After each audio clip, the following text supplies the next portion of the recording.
Estamos inaugurando este ciclo de entrevistas dentro de la Secretaría de Jurisprudencia y Análisis Doctrinario de la Cámara Penal. Hoy tenemos la verdad que una invitada de lujo, una especialista en este tema que nos va a compartir hoy, que es María Victoria Vaca Paunero.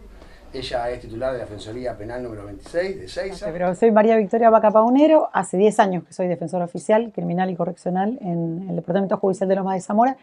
Y por ahí lo más relevante, lo único que faltó decir, es que hace 30 años que estoy en el sistema de justicia penal, que no es poco. Muy bien, muy bien. Bueno, el tema por el cual te convocamos es que, bueno, tenemos conocimientos, una persona, la verdad, destacada en todo lo que es la trama ligada a lo que es el tráfico de estupefacientes. Puntualmente nos interesa acá. Es preguntarte más o menos cómo es que vos llegaste o arribaste a ese tema, por qué lo elegiste para especializarte, qué es lo que te motivó. Bueno, en primer lugar, cuando asumí el cargo de defensor oficial, una de las primeras cuestiones que vi es que los casos de mayor situación de vulnerabilidad de las personas que me tocaban defender se relacionaban con mujeres imputadas por infracciones a la ley de droga o personas que tenían algún cuadro de salud mental que muchas veces estaba ligado a alguna situación de consumo problemático no adecuadamente atendida. Entonces a mí el tema política de drogas, el impacto en términos de género y la situación del sistema penal en esa ecuación era un tema que me interesaba desde el principio. En el año 2016 en realidad, yo había terminado un posgrado y tenía que presentar la tesis final, la tesina final de cierre. Y me estaba costando bastante encontrar un tema relevante, novedoso, diferente sobre el cual trabajar. Y justo se da que se empieza a discutir la ley de cannabis medicinal en el Congreso. Entonces yo lo que sabía sobre cannabis era lo que tenía que ver con la ley penal, con la ley de droga. Y acá se empieza a discutir una cuestión novedosa respecto de la planta de cannabis y sus posibles aplicaciones en uso medicinal. Sigo ese debate en el Congreso. En febrero de 2017, cuando la ley tenía media sanción por parte de la Cámara de Diputados, se da casualmente, porque yo estaba de turno, se da que me toca la defensa de una cultivadora solidaria de cannabis medicinal que además era usuaria en razón de su situación de salud. Ella estuvo detenida desde febrero del 2017 hasta el mes de abril. Era además una activista del movimiento canábico, era una persona que ya venía dando una disputa en ese movimiento, que es un movimiento que existe de la década del 80. Y era una de las pioneras en el uso de medicinal del cannabis en función de su situación personal de salud. Entonces se dio todo, se dio un caso puntual donde se pensó de entrada el trabajar una defensa novedosa y con una línea proactiva, porque era la única manera que había de defenderla correctamente, era que declare, explicar lo que hacía y defender esto que ella hacía, como para que se entienda que no podía serle aplicada la ley penal de forma equiparable a lo que podía ser un narcomenudeo o una infracción de la ley tendiente a, en definitiva, integrar una cadena de narcotráfico, porque no es eso lo que ella hacía. Entonces, por un lado me tocó eso y por otro lado, justo esto me interpeló como tema, porque era una mujer, que eran los temas de género, que me interesan, yo soy feminista, justo en términos de política de drogas, la ley que se estaba debatiendo y yo que tenía que terminar este trabajo para la universidad. Entonces digo, bueno, a la par que construimos esta defensa, que armamos todas las herramientas y que una se tenía que formar. Yo me tuve que formar en esto, porque antes de esto yo no diferenciaba una planta de marihuana de otra planta. No soy usuaria, no es algo que formaba parte de mi cotidianidad. Entonces tuve que aprender de cero. Y en esa formación, que era lo que se necesitaba para poder hacer una defensa efectiva, a la vez hice un trayecto de formación por mi cuenta, porque no existía, hoy sí, no existían trayectorias académicas, para poder hacer el trabajo final de este posgrado. El derrotero de esto fue que la causa tramitó durante 2 años, pero ella obtuvo su libertad por decisión de la Sala Tercera de la Cámara de Apelación y Garantías en lo Penal de Lomas, una vez que ya había sido sancionada la ley de cannabis medicinal. O sea, cuando empieza a sesionar el Senado de la Nación en el año 2017, una de las primeras leyes que se votan por unanimidad es la de cannabis medicinal, que venía con la media sanción de diputados. Entonces, con el dictado de la ley 27.350, que es esta, La Cámara de Apelaciones, más allá de otras cuestiones que relevantes del caso en particular, tuvo un anclaje jurídico muy preciso para decir, bueno, esto está evolucionando en este sentido, lo que hace esta señora encuadra en esta nueva ley, no hay un delito, falta de mérito, dispusieron su libertad.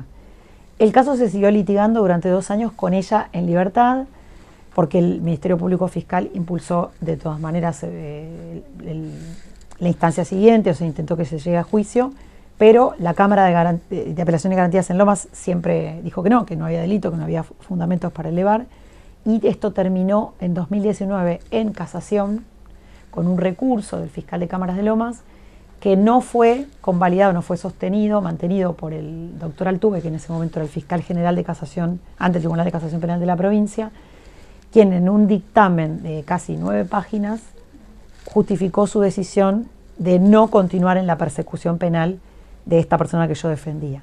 Eso, bueno, con eso obliga, digamos, a la sala cuarta del tribunal a, obviamente, tener por desistido el recurso y quedó firme el sobreseimiento de ella. En todo ese tiempo, bueno, yo me empecé a formar, empecé a trabajar marcos teóricos que muchos, o la gran mayoría, no venían del campo jurídico. Porque yo me puse a estudiar desde qué era el movimiento canábico, cómo se había formado y quiénes lo integraban, hasta qué era el cannabis medicinal en Argentina y en los países que ya lo tenían regulado, como Canadá, Uruguay o Chile, que tiene una regulación particular, para entender un poco qué era lo que se venía.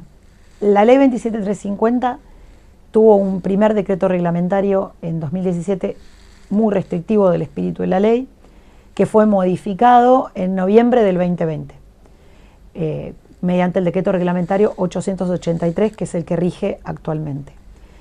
Y a partir de la sanción de ese decreto reglamentario se abrió todo un mundo que tiene impacto en términos jurídicos, porque hay un montón de resoluciones del Ministerio de Salud, algunas relativas a la ANMAT, otras relativas a otras cuestiones, pero un montón de resoluciones que impactaron incluso en jurisprudencia, o sea, en casos penales concretos o en casos contenciosos administrativos concretos, en el caso de amparos, pero que impactaron en un montón de sentidos y llevaron después a la sanción de la última ley vigente relacionada a este tema, que es la ley 27.669, que es el marco para el desarrollo productivo del cáñamo industrial y del cannabis medicinal. Entonces, lo que empezó siendo un estudio o estudios en función de la ley penal e impactos relacionados con la ley penal, en mi caso puntual, después terminó en un derrotero de estudio de otras legislaciones que son de tipo administrativas y de legislación comparada para poder terminar, digamos, la formación académica. En el año, justo antes de la pandemia, en enero del 2020, yo apliqué un poco antes a una beca y viajé a México a una institución de posgrado muy prestigiosa de allá que se llama CIDE, a la sede de Aguascalientes, a hacer la única diplomatura de posgrado que existía en ese momento en América Latina sobre política de drogas, salud y derechos humanos. La cursé intensivo allá, son programas así donde viajan gente de otros países, se cursan 8 horas por día y se rinde examen al final, y tengo ese título de especialización porque era esa diplomatura. ¿Dentro de la carrera de Derecho, de Sociología, de Criminología? No, es una carrera, es una especialización de posgrado que tiene mucha gente que viene del campo de las ciencias sociales. Había antropólogos, había politólogos, había abogados, había psicólogos, pero hay gente que también viene de ciencias exactas. Porque esto es una temática que termina siendo interdisciplinaria. Vos podés conocer la ley, sí, pero no te alcanza. Tenés que entender algunas cuestiones de salud, tenés que entender algunas cuestiones de ingeniería agrónoma, si se quiere, porque tenés que entender de cultivo, tenés que entender algunas cuestiones de sociología, porque hay otros, digamos, hay movimientos sociales que impactan acá, que modifican. Y además, yo en general creo que el campo del derecho es un campo que es bastante rígido, que le gusta aparte de esa rigidez.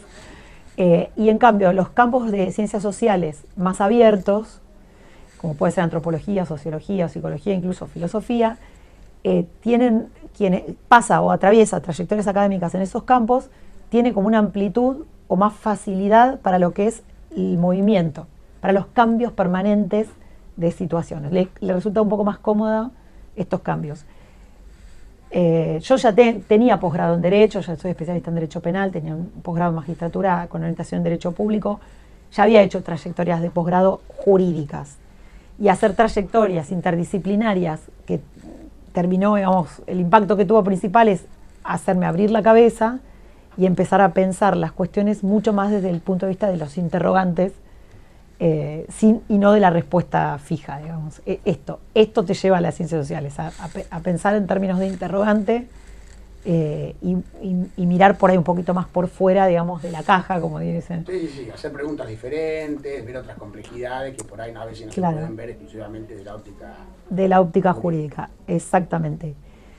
Entonces, bueno, en este caso, este fue el caso principal en el que yo intervine, es leading case en la provincia, es Funaro, Adriana y otro, es el caso, causa 0701-1078 del 17, y hay fallos acá en la Cámara, en la Sala Tercera, y también está, bueno, el fallo de la Sala Cuarta del Tribunal de Casación Penal de la provincia, que tiene el mismo nombre, pero es sobre recurso fiscal de casación interpuesto por Fiscal General de Lomas, como para identificar el caso jurisprudencial.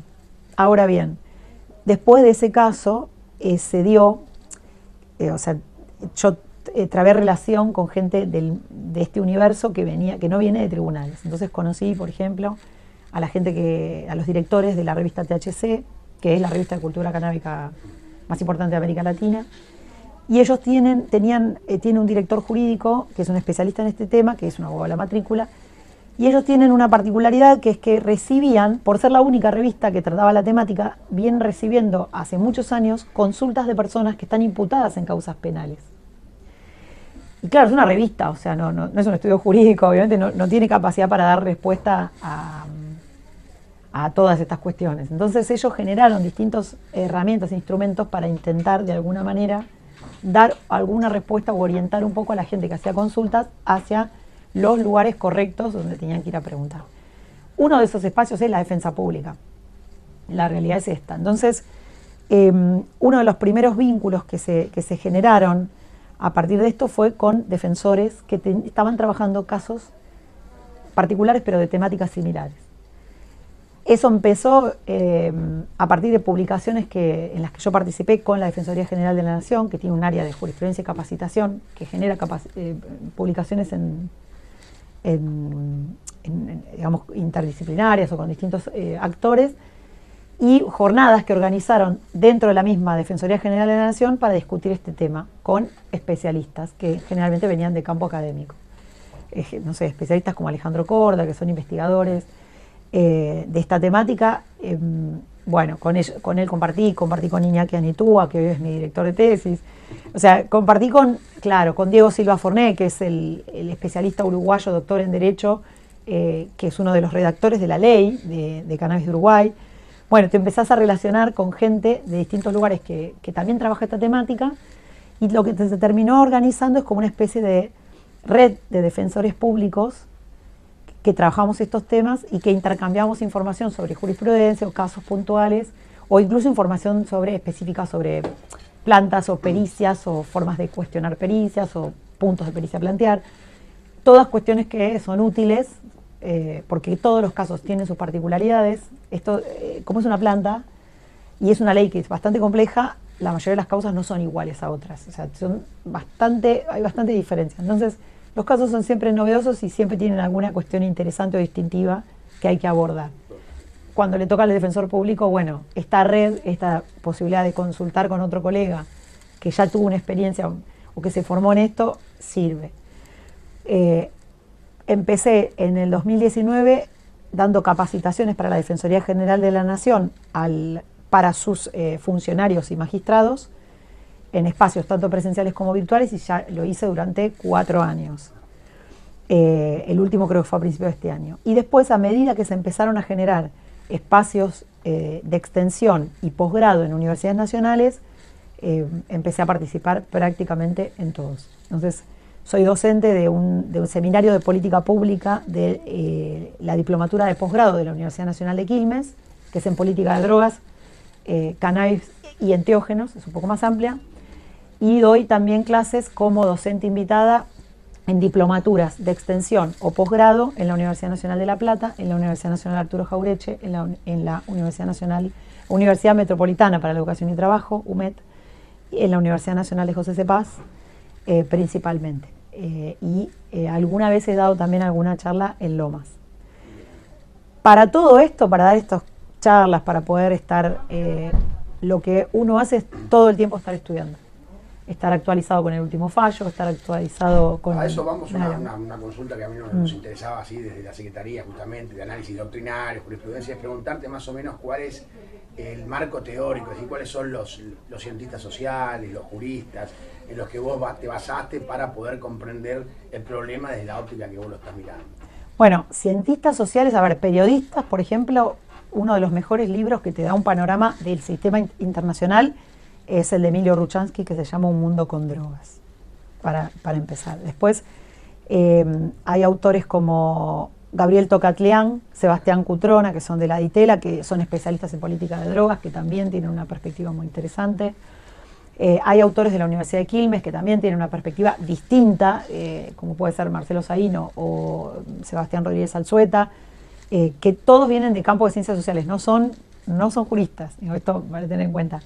Hay libros de cannabis medicinal específicos, como hay uno que es el Manual de Cannabis Medicinal de Marcelo Morante y María Celeste Romero, que son los dos de los mejores referentes en cannabis medicinal en Argentina. María Celeste es además la directora médica de Expo Cannabis.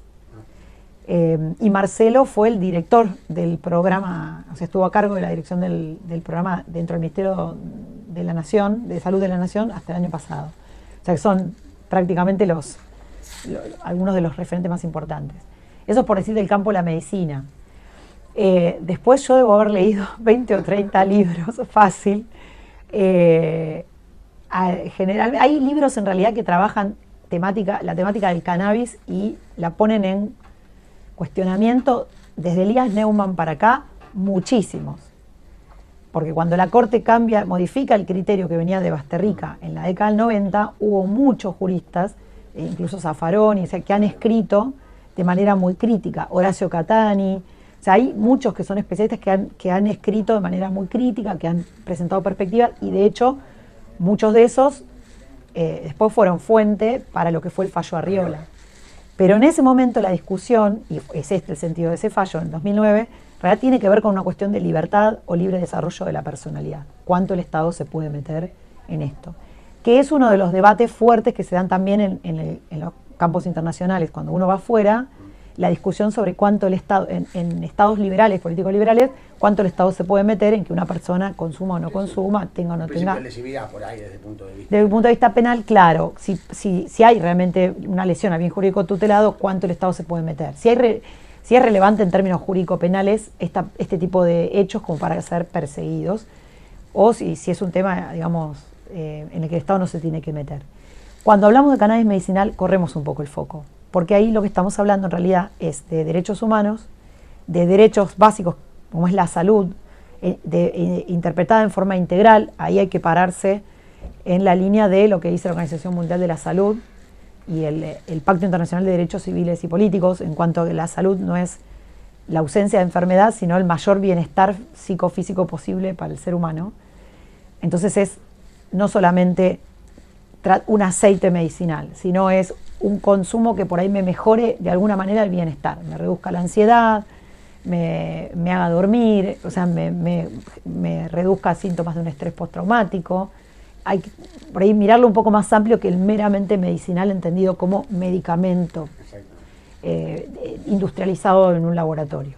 Esa es la perspectiva en esta temática. Y además que la perspectiva que se tiene en el mundo, cuando se piensa en cannabis medicinal, donde la mayoría de los países regulan el uso directo de la planta, o sea, la persona con la planta, no solamente el derivado industrial. Pero ahí hay que cambiar un poco el eje del debate y empezar a pensar en términos de derechos humanos y las obligaciones que tiene el Estado Nacional, conforme la Constitución y en los tratados internacionales incorporados en el artículo 75 y 122, de no solo no afectar derechos humanos, sino además protegerlos, especialmente con actividad efectiva, o sea, con política pública efectiva. Entonces, en cannabis medicinal no es el Estado no metiéndose o no participando en lógica de libertad, como es en la línea de Arriola, sino es pensar con qué, no solo que el Estado no persiga penalmente a usuarios medicinales o productores medicinales, sino que además los acompañe para garantizar, primero, acceso a salud y segundo, acceso a un producto o un derivado seguro y eficaz. O sea, cuando el Estado se corre del acompañamiento en salud, lo que hay en el medio no es la nada, sino hay un mercado gris, irregular, que también lo hay con digamos, otro tipo de consumos de sustancias, pero un mercado gris irregular que en este caso impacta directamente en personas que ya tienen un problema de salud. Entonces es doblemente complejo si el Estado no acompaña, no está presente.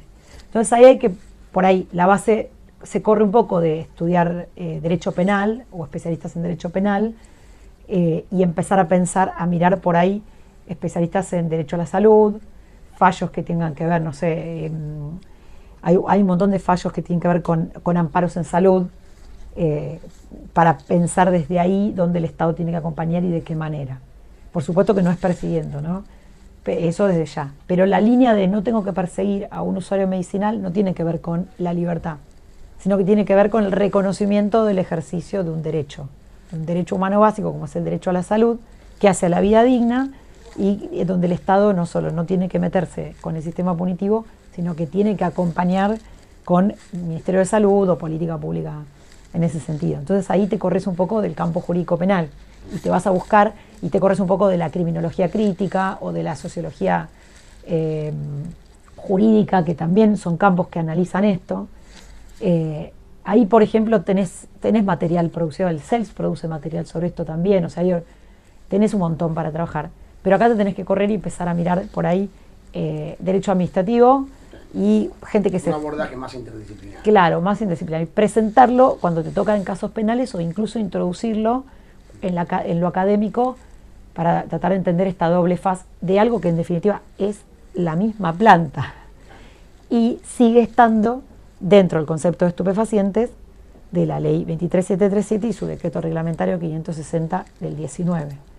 Entonces, cuando vos me decís, bueno, ¿cuál es el marco teórico? Bueno, el marco teórico es amplio, porque es desde derecho administrativo y autores que tienen que ver, que trabajan derecho a la salud, y ahí te tenés que ir a ver desde gente que ha trabajado el acceso al aborto, que también era un tema que venía de la criminalización y se reguló con una lógica de acompañamiento, ahí tenés algo parecido, o gente que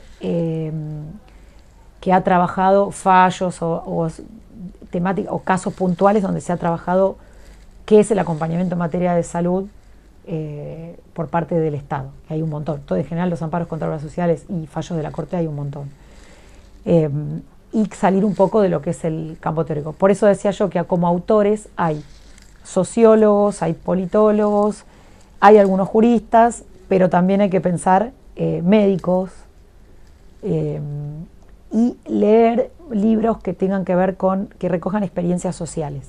El libro Marihuana de Fernando Soriano, por ejemplo, tiene una parte... Trabajo de campo, digamos. Claro, que hizo trabajo de investigación que tiene que ver con esto. El libro La historia de Mamá Cultiva Argentina, que cuenta todo el derrotero de la ley, también, porque te permite un poco entender la evolución aparte social en esto. Y yo después escribí un libro, escribí mi propio libro a partir de esa tesis de posgrado que cuando fue aprobada lo convertí en libro, y ahí un poco lo que pongo en disputa es si el cannabis de uso en salud puede seguir siendo entendido bajo el concepto de estupefaciente de la ley penal. O sea, si uno lo mira literalmente, sí, el decreto dice planta de marihuana, todos sus derivados, extractos, semillas, flores, sus partes, no hay duda. Pero si uno hace una mirada más interpretativa y entiende que la ley es del año 89 y que tiene que ser interpretada al momento que se aplica, conforme la evolución que hubo jurídica, social o de otra normativa que de alguna manera intersecta con esta, hay que empezar a pensar que lo que sea uso medicinal de cannabis no es en realidad lo que tiene que estar dentro del concepto de estupefaciente para el sistema penal. Esto es otra cosa. Después hice en pandemia, uní un poco todos los temas y escribí otro libro que tiene que ver con perspectiva de género en cannabis, para plantear un poco quiénes eran las víctimas principales de la criminalización a partir de la ley de droga. Ahí están las cultivadoras solidarias, por ejemplo, dentro del espectro de personas que tienen la espada de Damocles del sistema penal en la cabeza todo el tiempo. Pero también cómo fueron las mujeres en su momento la excusa para la primera prohibición contra la marihuana en Estados Unidos en los años 30 y 40, y luego una de las principales, el rol de la mujer como madre fue la imagen de la campaña pública Decile no a la droga de los años 80, que también viene de Estados Unidos, también la imagen de la mamá cuidando a los hijos. Entonces el rol de la mujer siempre es simbólicamente, ya sea como infantilizada o como reivindicada en su rol tradicional de género, tuvo mucho que ver, mucha relación con la prohibición. Y es interesante pensarlo así. Y después esa prohibición sirve para perseguir de forma que impacta muy diferenciadamente mujeres y particularmente pobres, o sea, muy vulnerables.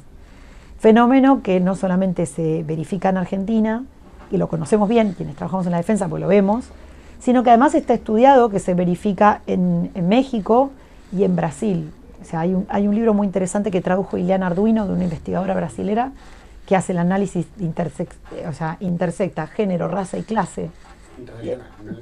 Claro, hace un análisis sobre género, raza y clase de quienes son perseguidas por la ley de droga en Brasil, y es lo mismo, y ves que la misma situación que en Argentina.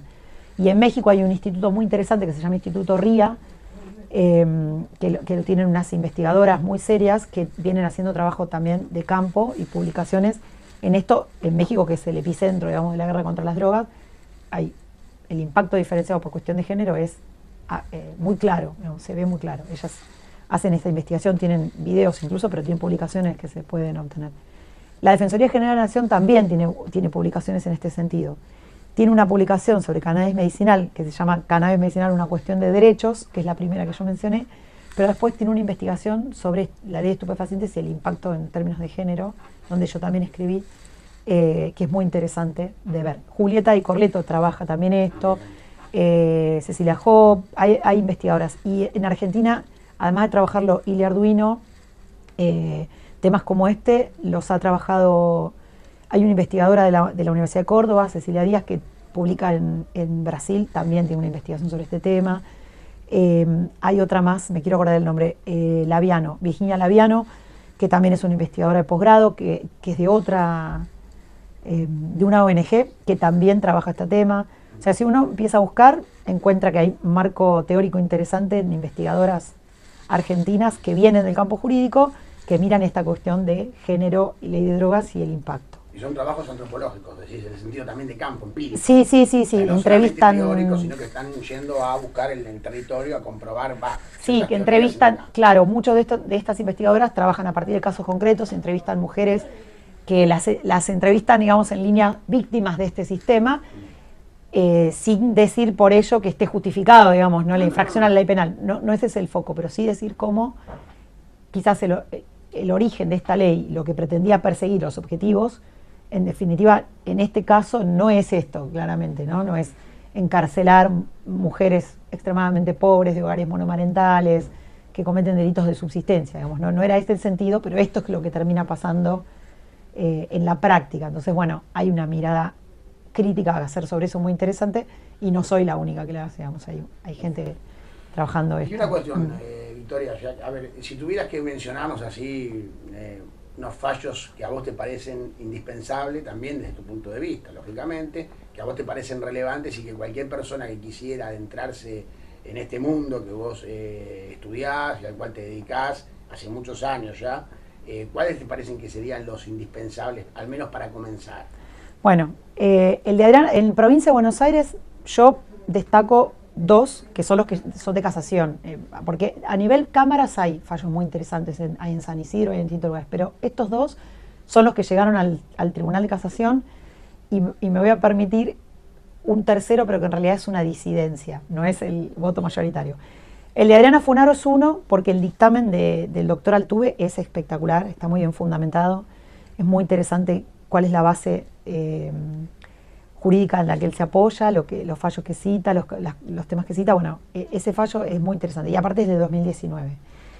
Hay otro fallo, que es González Luis, que es muy interesante el caso, que es de la Sala Tercera del Tribunal de Casación, y que el caso es así. Luis González es un señor que es paciente oncológico. Y él usaba, cuando todavía no estaba el decreto reglamentario 883 del 20 de la ley de cannabis medicinal, él simplemente tenía unas plantas en su casa y las usaba para el tratamiento, para paliar los efectos de su tratamiento oncológico. Un tratamiento oncológico de una patología grave. Y lo que le pasa es que en un momento dado entran ladrones a su casa y le roban sus plantas. Entonces él llama por teléfono a la policía y hace la denuncia del robo de las plantas. La policía hace un recorrido y encuentra el auto de los autores del hecho, sin los autores, pero con las plantas. Entonces las secuestran. Luis se presenta a la fiscalía que intervenía en el caso pidiendo que le devuelvan sus plantas, explicando claramente: esto es mi tratamiento en salud, devuélvamelo. Y el fiscal rechaza el pedido y abre como si fuera una situación de sospecha sobre lo que hacía Luis, que era el denunciante.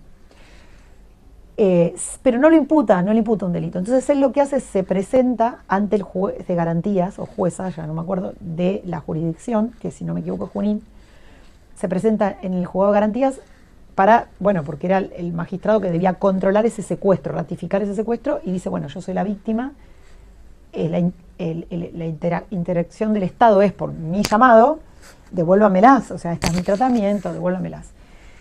La jueza de garantías, en un fallo que es realmente muy llamativo, lo transforma en imputado. Esa sería la forma de resumir qué es lo que hace, porque le empieza a decir: bueno, pero esto que usted hace podría ser la comisión de un delito, entonces no se lo vamos a devolver, ratifica los secuestros y ratifica la no devolución, digamos, de las plantas. Cuando lo transforman en imputado, claro, lo notifican del artículo 60 y le dan derecho a tener un defensor, porque él hasta ese momento venía siendo patrocinado como amicus curiae por la Defensoría del Pueblo de la provincia de Buenos Aires, que tiene un área que viene acompañando pacientes, usuarios de cannabis medicinal hace años.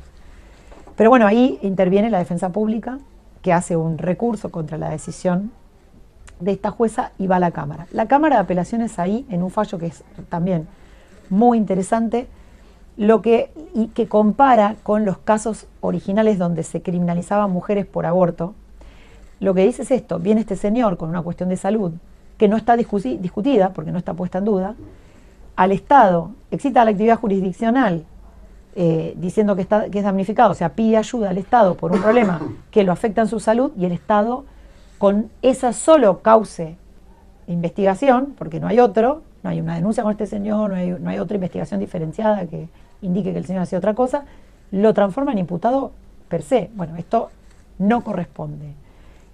Y revoca la decisión de la jueza y ordena la devolución de las plantas al señor. El tema es que el fiscal recurre esto, y esto llega a casación, recurre el fallo de la Cámara y llega a casación. Y ahí la sala, en términos bastante fuertes, le contesta al fiscal de casación primero respecto de cuestiona la recurribilidad o no por el 450 de la decisión de la Cámara de Apelaciones, porque en sentencia definitiva esto no era. Entonces le dice: bueno, usted viene acá con un planteo de dudosa procedencia en términos del 450 o 451, y lo que viene en definitiva es a tratar de sostener el embate criminal contra un señor que no es más que un paciente oncológico, sin un argumento distinto. Entonces dice: no, esto no puede ser, confirma la decisión de la Cámara, y ese es el caso de Luis González, de la Sala Tercera. Muy interesante. Entonces ahí tenemos casación interviniendo por el lado de la imputada y por el lado de la víctima sobre la misma cuestión, y diciendo: bueno, en cannabis medicinal el sistema penal no tiene por qué intervenir de esta manera. Ahora, otros fallos que me parecen súper interesantes hay dos, y la disidencia que no nombré.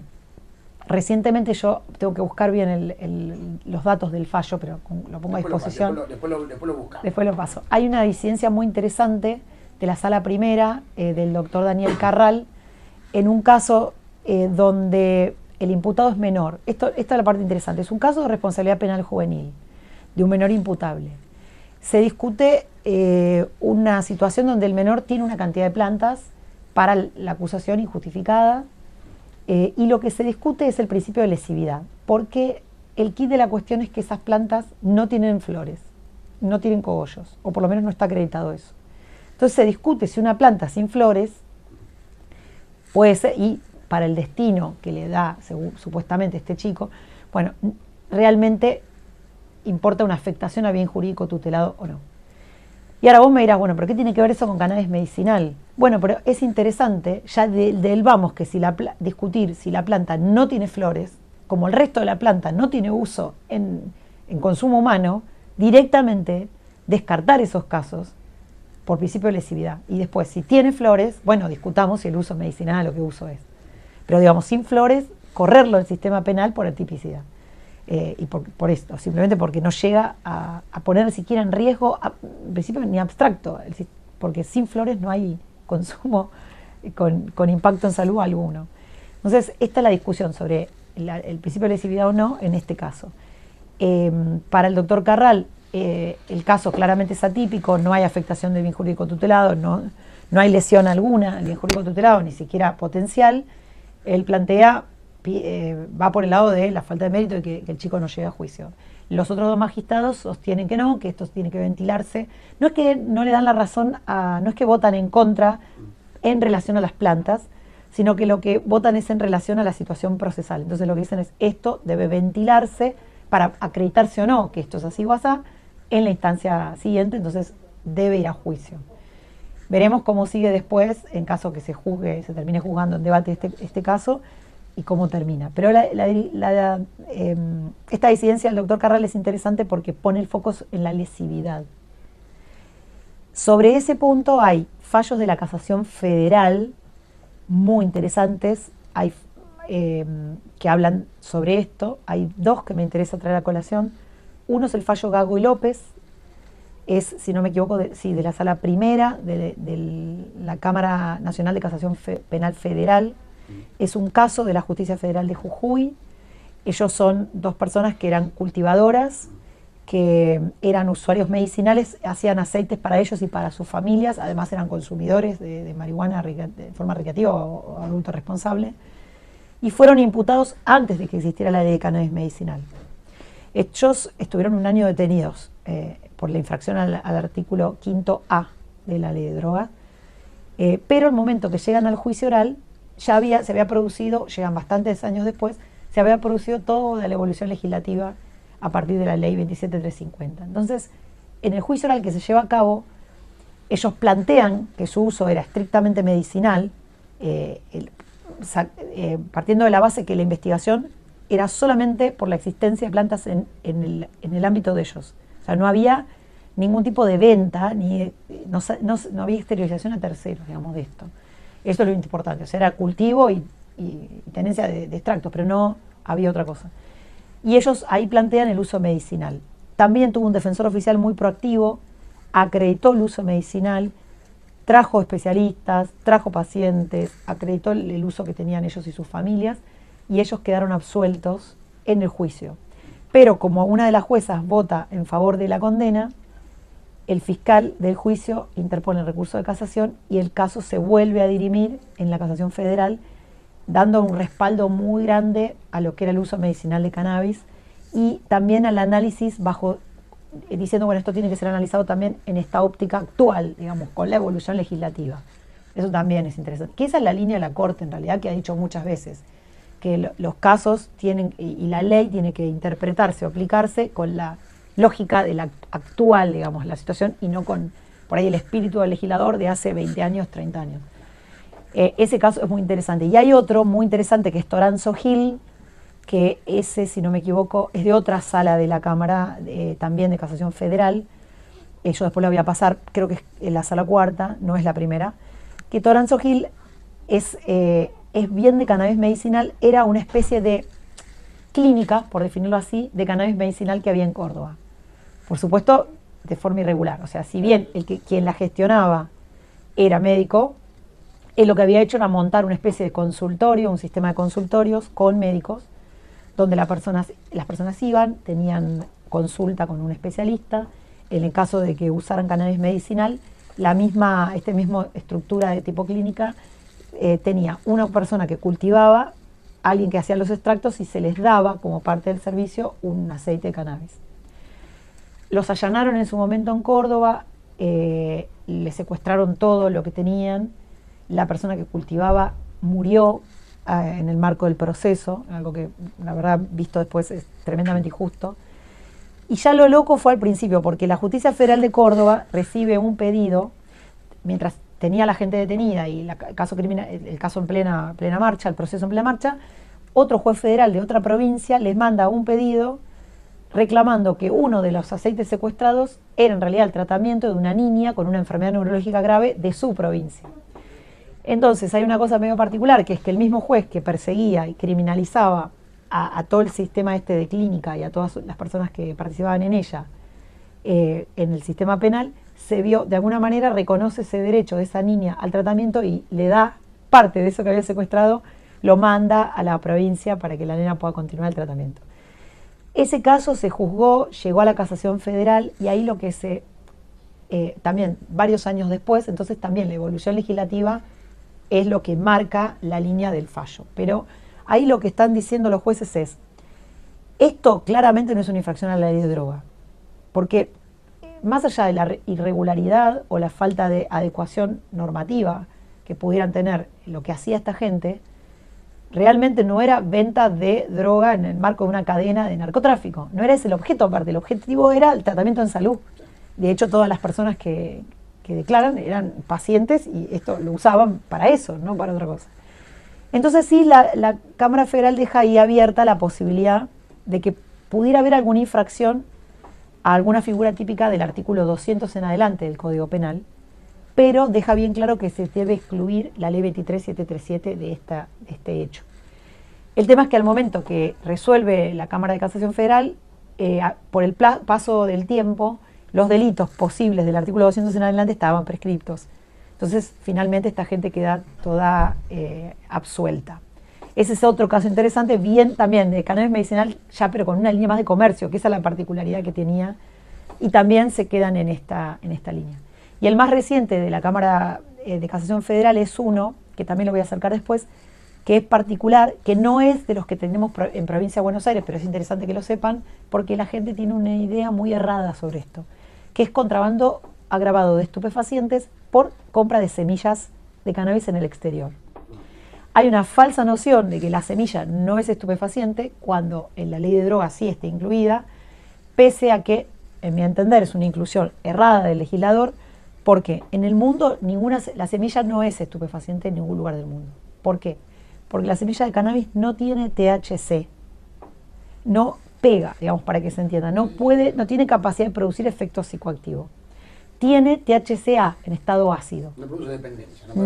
Ni dependencia, ni se puede consumir como, digamos, para tener un efecto psicoactivo, de ninguna manera. Entonces, casi ningún país la tiene incluida dentro del sistema penal. La regulan de otra forma la semilla, con sistema administrativo. Bueno, nosotros tenemos la Ley Nacional de Semilla, 20.247. Con la Ley de Cannabis Medicinal, a partir del decreto 883 del 20, se incorporó al cuadro de política pública al Instituto Nacional de la Semilla, el INASE, que es el órgano de aplicación de la Ley Nacional de Semillas. Y el INASE en Argentina sí regularizó, y lleva regularizadas hasta ahora, 44 variedades de semillas nacionales para uso en cannabis medicinal o cáñamo. Pero mientras este proceso se da, y antes de esta adecuación normativa, la gente, para obtener semilla de cannabis que fuera, o sea, que por lo menos supiera el contenido, que no sea algo que cualquiera le da por ahí, no sabe qué tiene, compraban semillas a bancos de semillas certificados del exterior. Y muchos lo hacían por correo. Y esto encuadra en contrabando agravado de estupefacientes. Entonces hay mucha gente procesada por esto, lo que pasa es que tramita o en la Justicia Federal del Interior o en penal económico, en el Foro Penal Económico. Entonces nosotros no lo vemos. En este caso puntual, 4 años estuvo la gente detenida, en un caso que, si no me equivoco, viene de la Justicia Federal de San Martín, y era un grupo de jóvenes que habían comprado varios blisters con semillas y las revendían por internet. Y el análisis que hace la Cámara Federal de Casación Penal con uno de los votos muy interesantes es del doctor Slocar, es si la semilla realmente afecta al bien jurídico tutelado o no, si esto puede ser, o sea, si el uso de esto puede ser interpretado como una infracción a la ley de droga, y en ese sentido es contrabando agravado, cuando la gente no tenía otra manera de obtener semillas. En ese momento con algún tipo de referencia sobre el tipo de planta que esa semilla podía producir. Entonces hacen un análisis muy interesante sobre esto, sobre la evolución legislativa de las semillas, y el fallo es muy extenso, los votos de los jueces son muy extensos, tienen mucho fundamento, pero la solución final es muy interesante, porque en realidad los absolven por error de tipo invencible.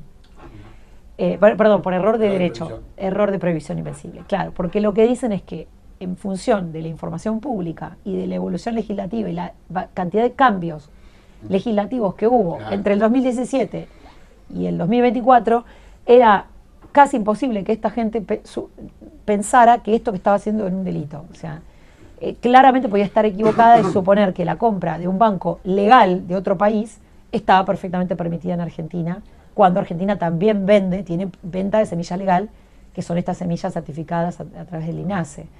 Entonces la solución jurídica es bien de derecho penal. De derecho penal. Claro. Entonces, directo, invencible. Invencible. Muy interesante, pero el fallo también es interesante porque hace un análisis muy completo de todo, de toda la legislación y toda la evolución. Son fallos para tener en cuenta. Y me gustaría mencionarte como, digamos, jurisprudencia ineludible, los dos casos que llegaron a la Corte.